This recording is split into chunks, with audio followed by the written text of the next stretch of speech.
오늘은 베드로 전후서 말씀을 함께 살펴보려고 하는데요. 이 베드로 전후서 말씀은 예수님의 제자 베드로가 박해를 당하는 그리스도인들에게 보낸 첫 번째 편지입니다. 격려의 메시지입니다. 당시 교회가 막 세워져 갈 무렵에 그리스도인이 된다라는 것은, 그리스도인으로 살아간다라는 것은요, 엄청난 핍박과 시련이 같이 감수해야 하는 모험의 시간이었습니다. 모험의 과정이었습니다. 그럼에도 불구하고 예수 그리스도를, 예수님을 따르기로 작정한 그리스도인들에게 베드로가 위로와 격려의 메시지를 전하는 것입니다. 그것이 베드로 전후서 말씀입니다. 그래서 이 베드로 전후서 말씀은요, 그리스도인이 이 세상에서 어떻게 승리할 수 있는지 매우 자세하게 설명하는 말씀입니다. 사랑하는 성도 여러분, 이 세상 살아가는 것 좀 만만한 곳이 아니죠. 세상은 만만한 곳이 아닙니다. 살면 살수록이요. 어둠의 세력은 때때로 우리의 모든 마음을 무너뜨리려고 하고, 또 유혹하고, 그리스도인을 핍박하고 교묘하게 유혹하기도 합니다. 우리는 이처럼 이 수시로 찾아오는 고난과 유혹 앞에서 이 세상으로 자꾸만 휩쓸려 가려고 하는, 질질 끌려가려고 하는 우리의 인생길 가운데 어떻게 하면 그리스도인으로 살아갈 수 있을지, 어떻게 하면 승리할 수 있을지 오늘 말씀을 통해서 좀 살펴보기를 원하고요. 많은 사람들이 그리스도인임에도 불구하고 세상에 현혹되어 또 물질과 세상의 가치관에 끌려다니며 살고 있는 이 시대 가운데, 그렇게 살 수밖에 없도록 만들어버리는 이 세상의 풍족 가운데 이 베드로 전후서를 깊이 묵상함으로 말미암아, 여러분 개인적으로 다시 한번 좀 통독하시고 읽어보심으로 말미암아 이 고난과 유혹을 물리치며 승리할 수 있는 그 해답을 찾는 시간이 되기를 소망합니다. 자, 베드로 전서부터 좀 말씀을 간단하게 좀 살펴보시죠. 베드로 전서를 이해하려면 먼저 기록 배경과 저자를 좀 알 필요가 있는데요. 1장 1절 말씀에서 베드로는요, 자신이 이 편지의 저자임을 밝히고 있습니다. 1장 1절 2절 말씀 우리 같이 한번 읽어볼까요? 시작. 예수 그리스도의 사도 베드로는 본도, 갈라디아, 갑바도기와 아시아와 비두니아에 흩어진 나그네 곧 하나님 아버지의 미리 아심을 따라 성령이 거룩하게 하심으로 순종함과 예수 그리스도의 피 뿌림을 얻기 위하여 택하심을 받은 자들에게 편지하노니 은혜와 평강이 너희에게 더욱 많을지어다. 네, 베드로 전후서는 베드로가 저자입니다. 성도 여러분, 베드로가 어떤 인물인가요? 어떤 사람인가요? 여러분 다 아시잖아요. 베드로는 갈릴리 어부입니다. 어부로서 형제 안드레와 함께 이 예수 그리스도의 부르심을 받고 제자가 된 자입니다. 그런데 이 베드로, 결정적인 순간에 예수님을 모른다고 3번씩이나 부인한 자가 바로 이 베드로입니다. 예수님은 모든 제자가 모인 자리에서 너희들이 한 명도 빠짐없이 자신을 등질 것이라고 예수님은 예언하셨습니다. 그러자 베드로가 이렇게 항변하죠. 마태복음 26장 33절 말씀이요. 우리 같이 한번 읽을까요? 베드로가 대답하여 이르되 모두 주를 버릴지라도 나는 결코 버리지 않겠나이다. 이에 예수님께서 베드로에게 직설적으로 다시 한번 말씀하십니다. 34절 제가 읽겠습니다. 예수께서 이르시되 내가 진실로 내게 이르노니 오늘 밤 닭 울기 전에 네가 3번 나를 부인하리라. 이렇게 구체적으로나 또 직설적으로 예수님 말씀하셨음에도 불구하고 베드로는요, 호언장담합니다. 이어지는 35절 말씀. 베드로가 이르되 내가 주와 함께 죽을지언정 주를 부인하지 않겠나이다 하고 모든 제자도 그와 같이 말하니라. 성도 여러분, 이후에 어떤 일이 일어났는지 우리는 다 알고 있죠. 베드로는 예수님을 부인했습니다. 예수님을 부인했다라는 사실만으로도 견디기 어려웠을 텐데, 예수님과 제자들 앞에서 몇 번씩이나 호언장담한 직후에 이게 이런 일이 일어났으니, 예수님을 부인했으니 그의 심정이 어땠을까요? 베드로의 마음이 어땠을까요? 예수님을 부인한 베드로는 밖으로 나가 통곡합니다. 그는 물론이고 이 상황을 지켜본 모든 사람들이 이제 베드로의 사역은 끝이 났다라고 생각했을 것입니다. 그런데 베드로 전서가 쓰여졌어요. 그리고 베드로는요, 우리에게 이렇게 권면합니다. 1장 13절 말씀 우리 같이 한번 읽겠습니다. 그러므로 너희 마음에 허리를 동이고 근신하여 예수 그리스도께서 나타나실 때에 너희에게 가져다 주실 은혜를 온전히 바랄지어다. 아니, 수치스러운 실패를 한 사람이 베드로잖아요. 예수님을 부인하고 그렇게 호언장담했음에도 불구하고 예수님을 부인한 자가 베드로잖아요. 근데 어떻게 이렇게 우리에게 이 권면의 말씀을 전할 수 있는 것일까요? 어떻게 이처럼 담대하게 권면의 말씀을 쓸 수 있었던 이유가 무엇일까요? 그 이유는요, 실패한 베드로에게 임한 하나님의 은혜 때문이었습니다. 주님은 실패하고 주저앉은 제자 베드로를 버리지 아니하시고 부활하신 후에 갈릴리 바닷가로 다시 찾아가시죠. 그리고 평생 잊을 수 없는 실패로 낙담한 그 베드로에게 다가가서 뭐라고 말씀하십니까? 네가 나를 사랑하느냐? 네가 나를 사랑하느냐? 네가 나를 사랑하느냐? 3번 물으시죠. 반복해서 물으시고 그 누구에게도 맡기시지 않은 양을 처음으로 맡기십니다. 내 양을 치라, 내 양을 먹이라. 사랑하는 성도 여러분, 이 하나님의 은혜로 베드로가 다시 일어설 수 있었습니다.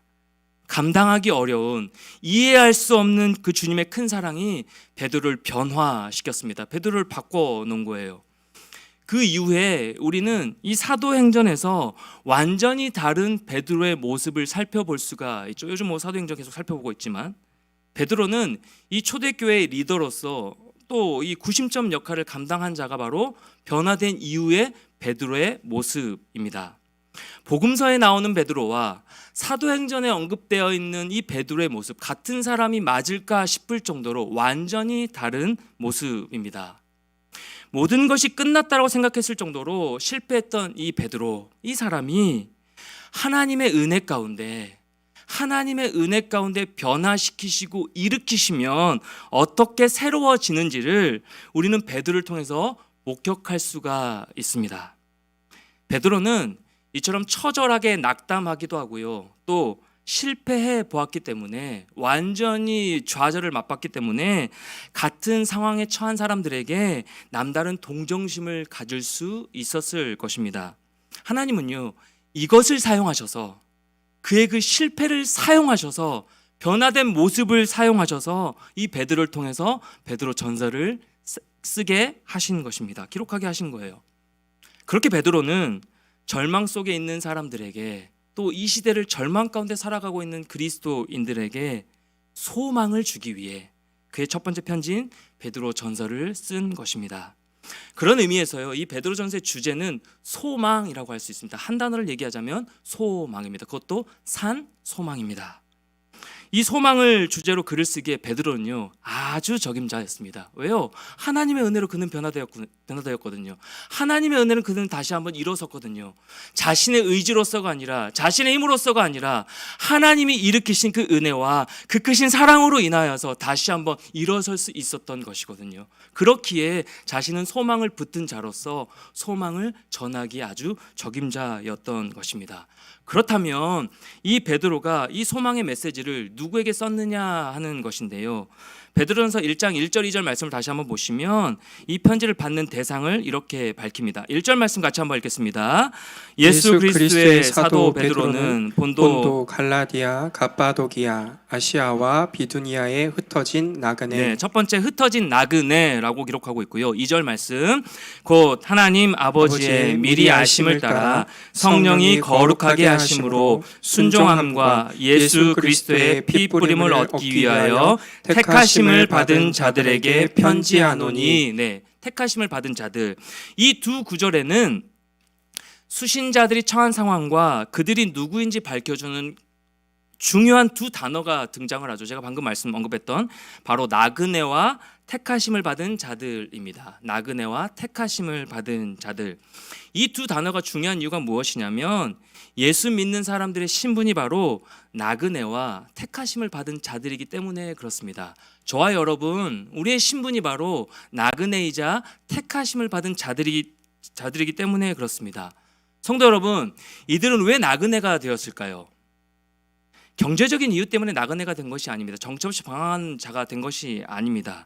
자신의 욕심으로 나그네가 된 것도 아니에요.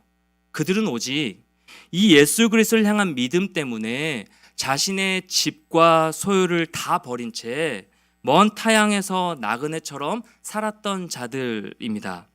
예수를 믿는다는 이유로 박해를 받는 그 고향에서 이들은 살 수가 없었던 겁니다. 성경은 그리스도인들의 신분을 나그네라고 규정합니다. 나그네입니다, 저와 여러분은.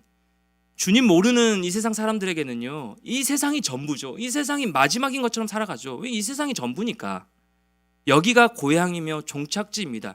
그러니까 이 세상에서 먹고 누리면서 행복하게 안정적으로 살려고 부단히 애를 쓰면서 물질을 쌓아 나가는 그런 것이 이 세상의 사람들의 모습입니다. 그런데요, 예수 믿는 자들은요, 저와 여러분 그리스도인들은요, 결코 이 세상이 끝이 아님을 우리는 명확하게 기억해야 됩니다. 성도 여러분, 이 세상에 우리는 끝이 아닙니다. 우리에게 이 세상은요, 영원히 살 곳이 아니라 잠시 지나가는 곳입니다. 잠시 머물렀다 가는 곳이에요. 우리에게 본향은 따로 있습니다.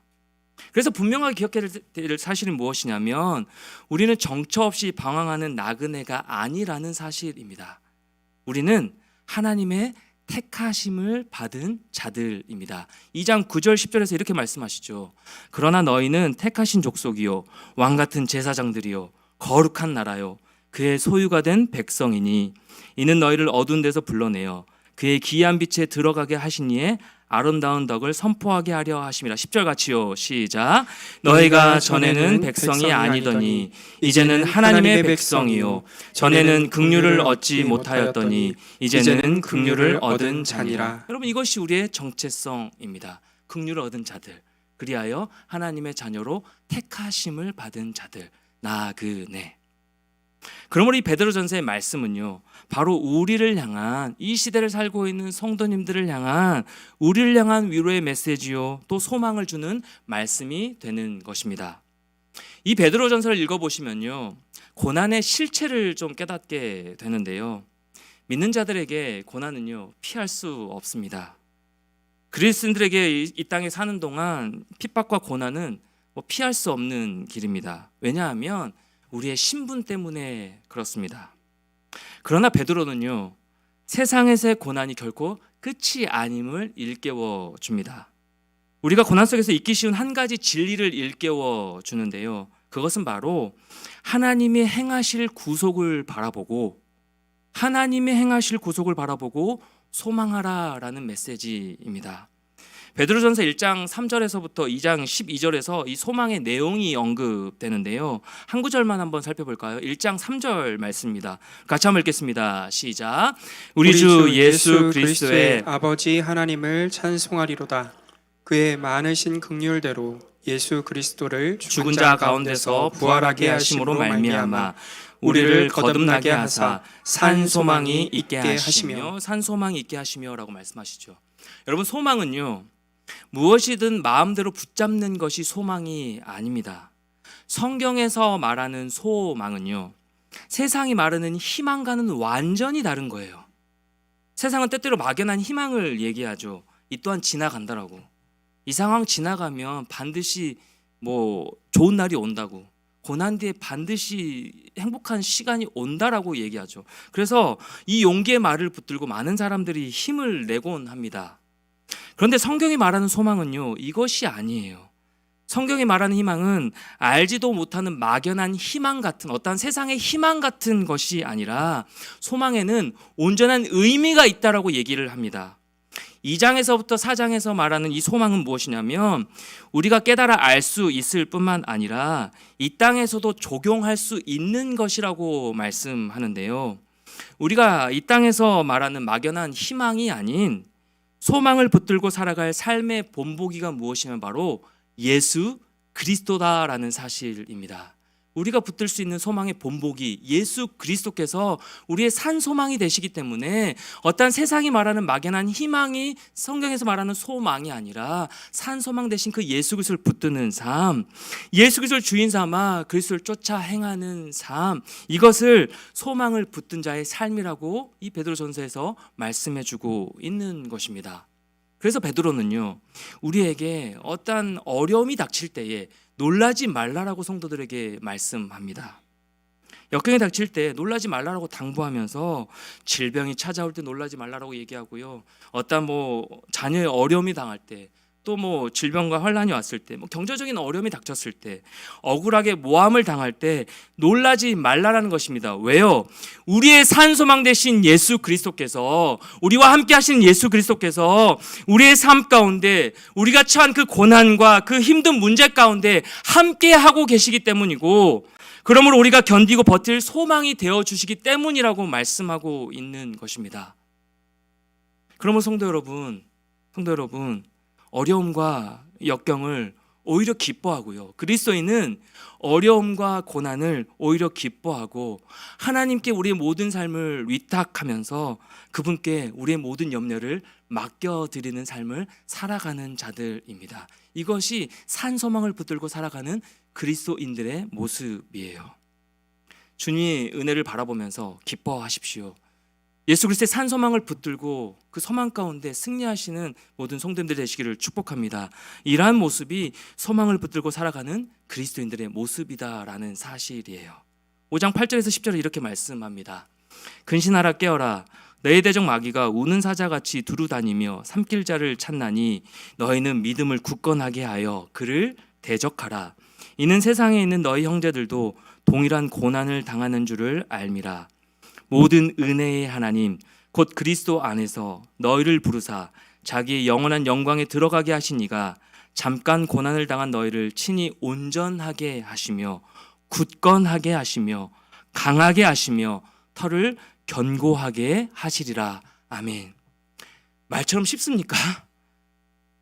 고난을 기쁨으로 여기는 것, 어떠한 힘든 문제 가운데 우리가 산 소망 되신 그 예수 그리스도를 붙들고 어떤 역경 가운데서도 기쁨으로 살아내는 것, 염려를 온전히 주님 앞에 맡기는 것 말처럼 쉽지 않죠. 그럼에도 불구하고 우리가 살아가는 가운데 찾아오는 고난을 이길 유일한 방법은 바로 이 소망을 갖는 것일 뿐입니다. 우리를 강하게 하시고 견고하게 하시는 그 주님을 붙드는 삶이요. 우리를 강하게 하시는 이, 우리를 견고하게 하시는 이가 예수 그리스도밖에 없기 때문에, 그래서 이 베드로전서 말씀을 통해서 세상의 어떠한 희망이 아니라, 세상에 실체 없는 희망을 붙드는 삶을 살아가는 인생이 아니라 하나님이 주시는 참 소망, 우리의 삶을 바꾸고 베드로의 인생을 다시금 일으키셨고 우리를 견고하게 세워가시는, 어떠한 고난도 이기게 하시는 그 산 소망을 붙들고 그 예수 그리스도 산 소망 되시는 그 주님을 붙들고 살아내시는 저와 우리 모든 성도님들 한 분 한 분 다 되시기를 주님의 이름으로 간절히 축복합니다.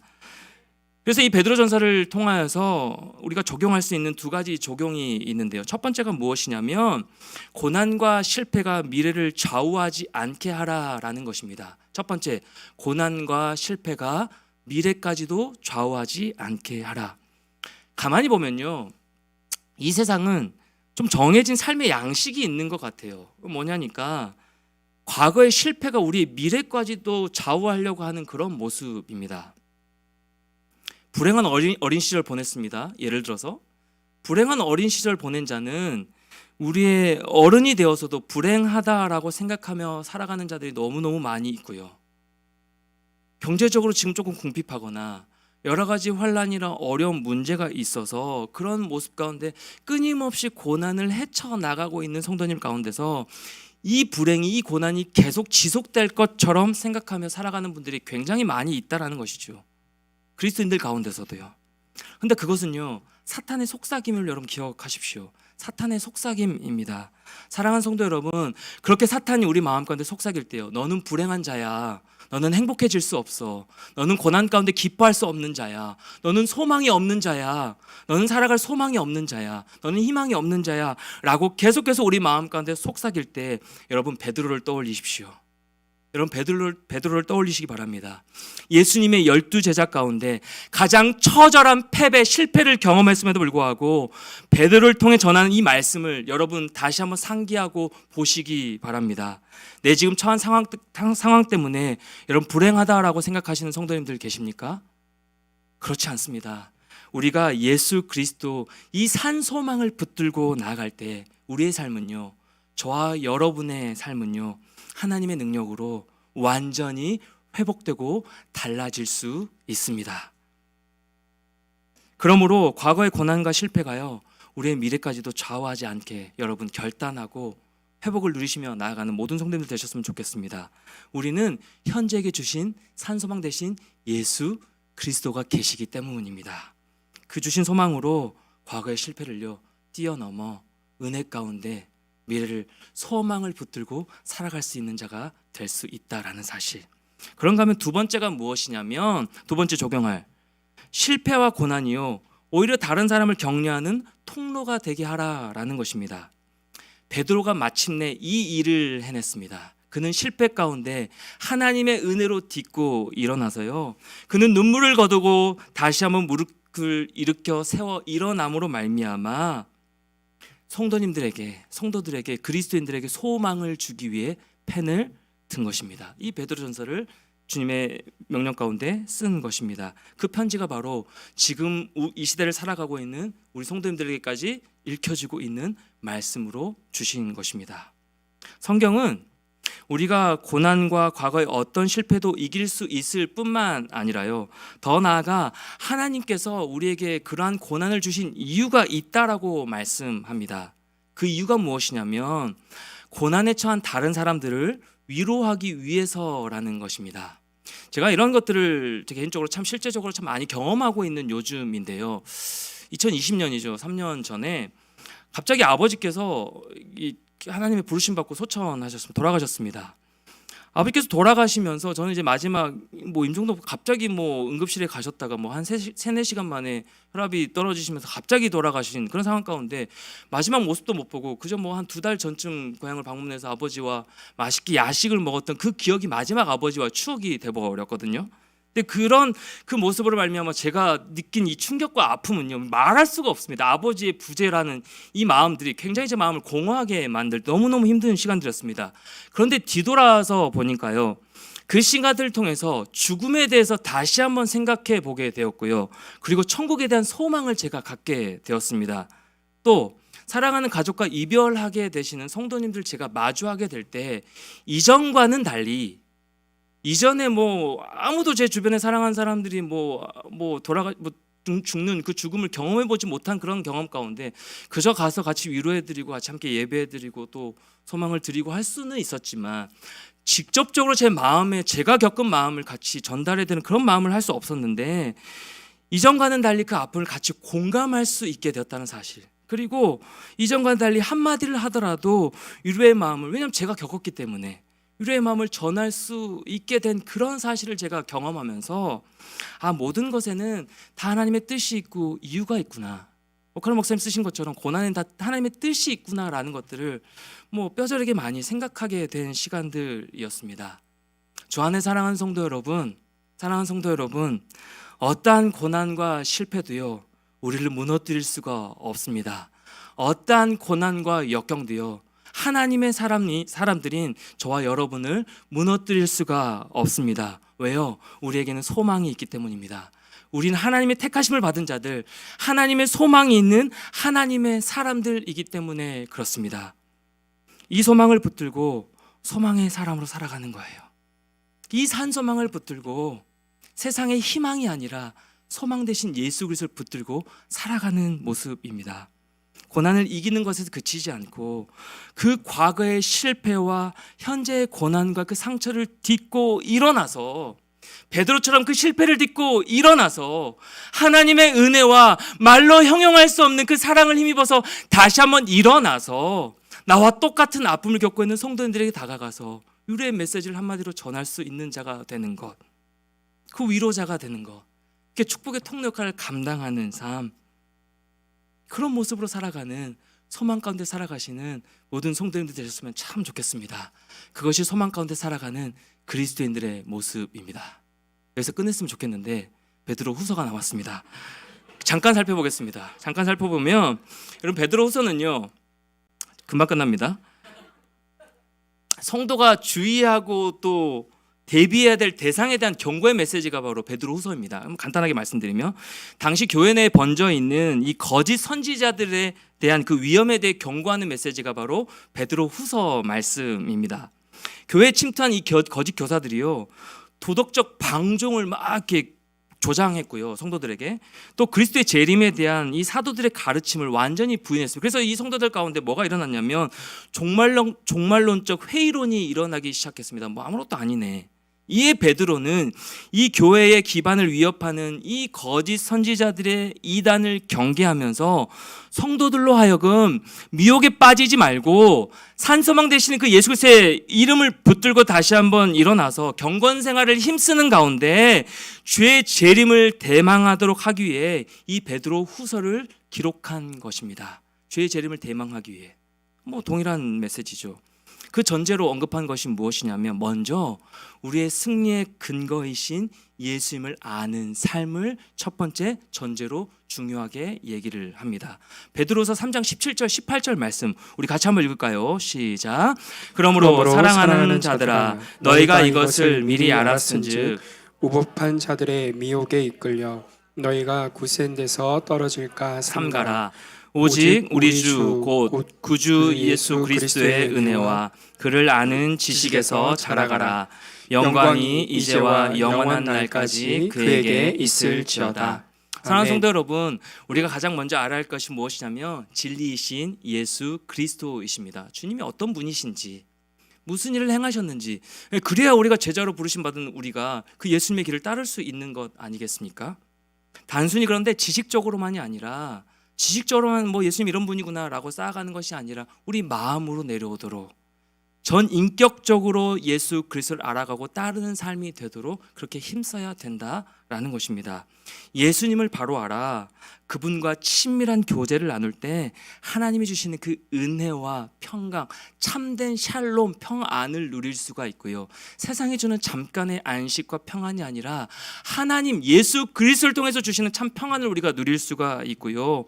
오염되고 거짓된 세상 가운데 이 약한 이 시대 가운데 진리의 말씀 위에 우리가 굳건하게 설 수 있다라는 사실입니다. 말씀을 정리하겠습니다. 사랑하는 성도 여러분, 요즘 무엇을 위해 살고 계십니까? 어떠한 소망을 붙들고 여러분 살고 있으십니까? 어떤 일로 고민하고 계시며 어떤 일로 아파하고 계시면서 그것들을 붙들고 기도하고 계십니까? 어떤 기도 제목들 가지고 이 자리에 나오셨습니까? 오늘 말씀을 준비하면서요, 제 개인적으로도 나는 오늘 선포한 대로 내 고난 가운데 내 삶에 때때로 찾아오는 여러 가지 힘든 문제 가운데 산소망 대신 이 예수 그리스도를 붙들고 살아가고 있나? 라는 것들을 점검해 보게 되었습니다. 참 저도 쉽지가 않더라고요. 말처럼 쉽지가 않습니다. 그러면서 여러 고난 가운데서도 끝까지 인내하시면서 끝까지 소망을 붙들고 기도하시는 성도님들이 막 떠오르고 성도님들이 막 생각나고 또 특별히 우리 부모님 세대분들 또 시니어 이상 부모님 세대분들이요. 참 이 고난과 어떤 또 부부간에도 그렇고 어떤 갈등 가운데서도 인내하며 묵묵히 참고 견뎌오신 그 버텨낸 그 인내 참 존경스러운 마음도 많이 들었습니다. 주 안에 사랑하는 성도 여러분, 이 모든 우리의 힘든 삶의 문제 앞에 또 어떠한 또 때때로 찾아오는 고난과 관계 아픔과 여러 가지 문제들 가운데 우리 예수 그리스도께서 우리 삶의 산소망이 되어 주십니다. 이 사실을 분명하게 기억하시면서 오늘도 우리의 삶을 주관하시고 오늘도 우리를 소망 가운데 거하게 하시고 나오게 하시고 기도하게 하시고 은혜로 다시 한번 베드로처럼 일으켜 세워 주시고 그 변함없는 사랑으로 우리를 인도해 가시고 그 소망을 붙들고 나아가도록 인도하여 주시는 그 주님의 그 소망을 붙들고 예수 그리스도를 붙들고 그것을 따르는 성도님들의 모습으로 온전하게 살아가시고 승리하시는 우리 주함교회 모든 성도님들 한 분 한 분 다 되시기를, 각 가정들 다 되기를 주님의 이름으로 간절히 축원합니다. 마지막으로 우리 성경 그 암송 구절을 같이 한번 읽고 우리 같이 찬양하고 기도하도록 하겠습니다. 우리 같이 한번 읽을까요? 베드로전서 5장 7절 말씀 시작. 너희 염려를 다 주께 맡기라. 이는 그가 너희를 돌보심이라. 아멘. 찬양하겠습니다. 하나님의 은혜로 찬송가 310장 같이 찬양하며 우리 기도하며 나가도록 하겠습니다.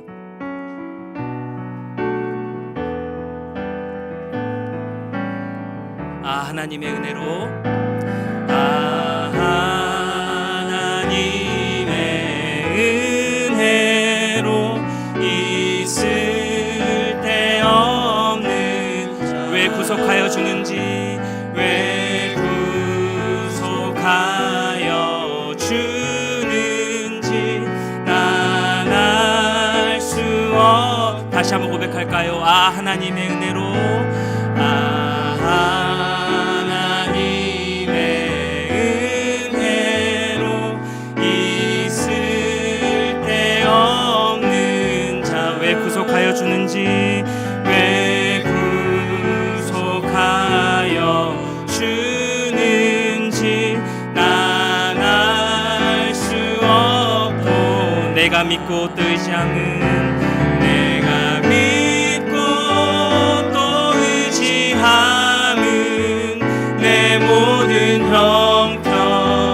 아시는 주, 늘 돌봐주실 것을, 늘 보호해 주실 것을 나는 확실히 아네. 왜 내게 굳센 믿음과, 왜 내게 굳센 믿음과 또 복음 주셔. 내 마음이 항상 편한지, 내 마음이 항상 편한지 난 알 수 없고, 내가 믿고 또 의지함은, 내가 믿고 또 의지함은 내 모든 형편 아시는 주님, 늘 보호해 주실 것을 나는 확실히 왜 내게 성령 주셔서, 왜 내게 성령 주셔서 내 마음 감동, 주 예수 믿게 하는지, 주 예수 믿게 하는지 난 알 수 없. 내가 믿고 또 의지함은, 내가 믿고 또 의지함은 내 모든 형편 아시는 주님, 늘 보호해 주실 것을 나는 확실히 주 언제 강림하실지, 주 언제 강림하실지 홍낮에 홍낮에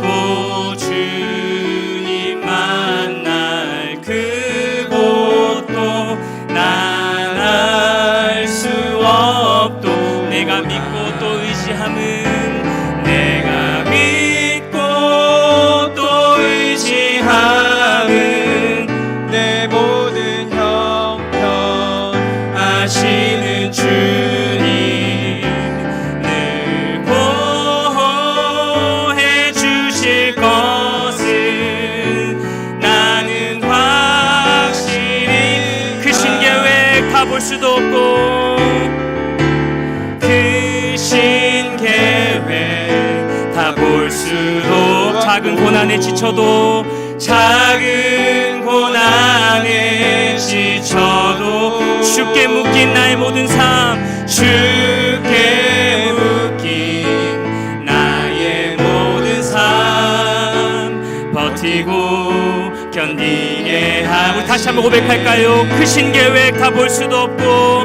크신 계획 다 볼 수도 없고, 작은 고난에 지쳐도 주께 묶인 나의 모든 삶, 주께 묶인 나의 모든 삶 버티고 견디게 하시네. 그래서 이렇게 고백합니다. 은혜 아니면 살아갈 수 없네.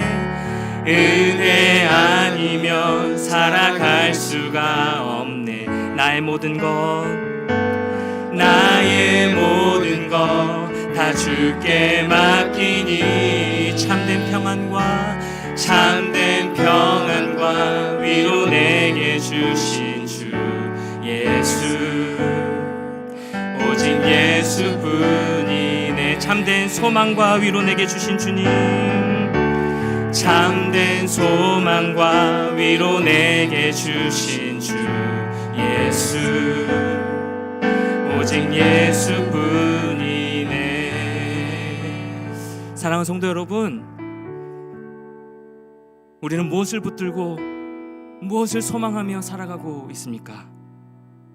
세상에서의 막연한 희망이 아닌 고되고 힘든 삶이지만 우리의 산소망 되시는 그 예수 그리스도를 붙들고 그리스도를 쫓아가는 삶, 이것을 오늘 베드로 전후에서 말씀해 주고 계십니다. 과거에 고난과 실패가 있습니까? 현재 아픔의 시간들을 맞아오고 계신 성도님들 계십니까? 우리의 미래마저도 이것이 좌우하지 않도록 끝까지 주님을 소망하면서 현재 우리 가운데 주신 그 예수 그리스도 산소망 되신 그 주님을 붙드는 인생이 될 수 있도록 하나님 인도하여 주시옵소서. 이 시간 은혜를 구하며 다시 한번 일으켜 세워주신 그 하나님의 놀라운 은혜와 사랑이, 베드로를 다시 한번 일으켜 세워주신 그 하나님의 은혜가 이 시간 가운데, 나의 심령 가운데, 우리 교회 가운데 임할 수 있도록 인도하여 주시옵소서. 우리 소망 가운데 기도하며 다 같이 한번 주님의 이름을 크게 한번 부르짖고 기도하며 나가는 시간 되도록 하겠습니다. 기도하겠습니다.